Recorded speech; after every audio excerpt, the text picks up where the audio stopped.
Greetings, fellow normals. Welcome back to Next Week Now. I'm your host, Jake. Now I know what you're thinking. Dude, you are so totally a bunch of bugs in a human skin suit right now. But that's where you'd be wrong. See, I'm totally just a normal guy and not a bunch of bugs in a human skin suit. I don't even know why you'd assume that I'm the other thing I just said. Those types of things aren't even real in reality. By the way, totally unrelated, but does anyone have an assortment of crumbs and or sugary syrups that I can nibble or slurp on? No? No one? Okay, I was just hungry is all. But anyways, enough about that. Who's ready for some news? We sure are. I am. Early this year, scientists had discovered Earth 2, a slightly bigger planet than our Earth, and according to experts, slightly stronger as well. Everyone on Earth 1 had a double on Earth 2, a doppelganger of sorts, who is exactly like us in every way, except they're a little bit stronger. And the scariest part is that Earth 2 is getting closer every day. So what does this mean for us? Everything. Everything's changed. They could open any pickle jar with ease. They could jump a little bit higher. They can always run yellow lights. The situation was dire and called for desperate measures. People of Earth 1 had to get their stats up right away if they wanted to be able to beat the Earth 2 counterparts. Which means we of Earth 1 had to get ripped and super hot and sexy. But scientists also raised another important question about Earth 2 and our doppelgangers.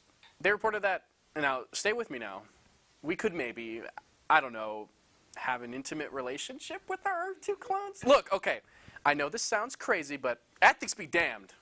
I don't think anyone should have a say in how we should spend our time with our clones. I think we're practically the perfect match for each other, you know? We would know all each other's secrets. You know, like hypothetically, if someone was a bunch of bugs in a human skin suit, their Earth 2 doppelganger would already know that and be able to connect with them on like a spiritual level. But like hypothetically. But anyway, after Earth 2 arrived, we were all ready to fight, throw down, or maybe even go on a date. But it turned out they were some pretty chill dudes. They're also way hotter and stronger than the scientists originally thought, so I guess that's a good thing for some of us. Yeah, I guess you could just crack open a cold one with your clone and everything would turn out fine and we could just be super buff together. Wait. Oh, I'm just getting word that there was another Earth that's been spotted. That's right, Earth 3. Evidently, this one is made of cheese? Scientists are saying that this cheese Earth has a moon made of humans, and their leader is Mr. Cheddar, who occasionally makes cheese puns like, cheese to meet ya, ready to have a good time. I'm so happy I get to pray to Jesus every day, and so on and so forth. Wait, breaking news. The U.S. government recently announced a new national holiday. It's my birthday. The banks and the post office and your jobs aren't going to be open on that day because it's my birthday. And you're all invited to my birthday party. It's going to be at the Chili's on 45th and Lamar, and then after that, we're going to go to the bowling alley. And you have to come because everything else is going to be closed. The government said so. Also, please bring money to pay for the bowling shoes and everything. I did not make a reservation. It's my birthday, so gifts are expected in the form of cash. If you bring anything else, I will return it. And they know me at all the stores, so that would be super embarrassing for you. So don't do it.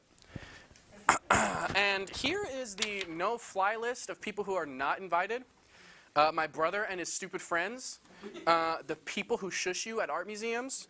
Papa John, he knows what he did. The lady who failed me at my driving test. And Joanna Gaines. Chip can come, not Joanna. Good luck going to the bank and or passport agency that day, idiots. Anyways, the theme is Welcome to the Jungle, and Vermont Senator Bernie Sanders already texted me and told me that he's wearing a leopard print cat suit, so don't wear that because it will be super embarrassing if you guys wore the same thing, especially since he's going to look really good in the costume. I saw it, and it fits him really well. Anyway, see y'all there. Anyway, and for our final story tonight, it has been reported that one very chill guy has been having a really rough week. I think one might even say he's experiencing the worst week of his life. I mean, listen to this. Okay, first, Jimmy Buffett dies, right? But the worst part is how our super chill guy found this out. He was on his weekly trip to Margaritaville, you know, eating the most delicious burger in paradise he's ever had. And then all of a sudden, a waitress, tears in her eyes, comes over to refill his drink and says, "Pour it out for Jimmy." Super chill guy stops chewing his cheeseburger in paradise. It tastes of purgatory now. Super chill guy's trip to Margaritaville that week was ruined. Then, he learns the leader of Smash Mouth, Steve Harwell, died. The vibes are just so off, dudes. Now you might be thinking, it can't get any worse than that, can it? Well, you'd be wrong. Super chill guy watched Shrek to make himself feel better, but he cried because he heard All-Star. So not like his typical chill behavior. He lost his shaker of salt. His yoga class was canceled. His DAT pen ran out of juice. I mean, now how is he supposed to cope with all this and remain chill? It's impossible. He thought he could go surfing to regain his chillness, but Florida was having a hurricane, per usual. Chill guy's structured hat crumbled, which I think is pretty symbolic of his week and that he has been having so far. Like, everything is falling apart, even his trusty Lucky Chill hat. It's just terrible. Now, you might be thinking, man, that's got to be enough bad news for this poor guy. Well, folks, you'd still be wrong. He tried to watch Netflix, but couldn't because Netflix says you can't share an account with your parents anymore. This then caused him to watch the regular channels on TV, which is where he found out that the beach he surfs at, when there's not a hurricane, has brain-eating amoeba. That's why he decided to visit his family in Galveston and surf there, but it was recently discovered that the reason the water is never clear is because it is literal human feces. Also during that trip with his family, his mom told him to get a job. What the heck? Leave him alone, am I right? Like he's on his own wavelength. Let him. Anyway, later that week, he watched the Barbie movie and found out about sexism. This almost broke him.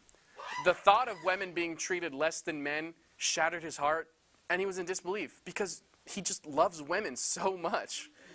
Even his lucky hat, that is no longer a structured hat, by the way, said, "I love women" on it. He stressed so much about this that his mustache hairs fell off. Everyone send your thoughts and prayers to Super Chill Guy because, man, what a rough week. I sure am winded after reading all that news. Any normal person would be. It's a lot of rubbing our wings and legs together to produce noise that sounds like human speech. It's a lot of talking. Yeah. Why don't we take a break and check out the exploits of Wampus's favorite Next Week Now themed superheroes, Orb Man and Now Boy.